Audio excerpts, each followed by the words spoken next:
প্রাণে ধারণ করেছেন এবং জীবনের যে কথার একটা ভিত্তি প্রস্তর সেভাবে একটা কিন্তু আশা করছে, কিন্তু সেরকম যেন একটা ভয় জড়তা কাজ করছে না।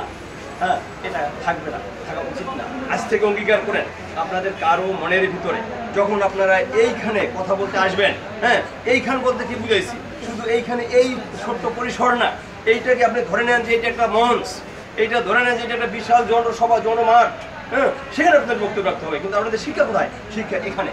কিন্তু যখন আমরা বোধহয় শেক্সপিয়ারের সেই বড় কবিতাটা পড়েছেন, যে কবিতাটা ছিল তার একটা রাজনৈতিক বক্তব্য, সেই কবিতাটা সে যখন পাঠ করছিল তার আগে সে এটা পাঠ করছিল তার বাগানে, তার বাড়ির পাশের বাগানে বড় গাছটাকে সভাপতি করে অন্য সব গাছগুলোকে তার রাজনৈতিক সদস্য মনে করে সেখানে সে একা একা বক্তব্য দিয়ে দীর্ঘদিন পাঠ করে রিহার্সেল করে তারপর সে বক্তব্য দিচ্ছিল। একদিনে 10 লাইনের কবিতাটা শেষ করে দিচ্ছে, রাজনৈতিক শেষ।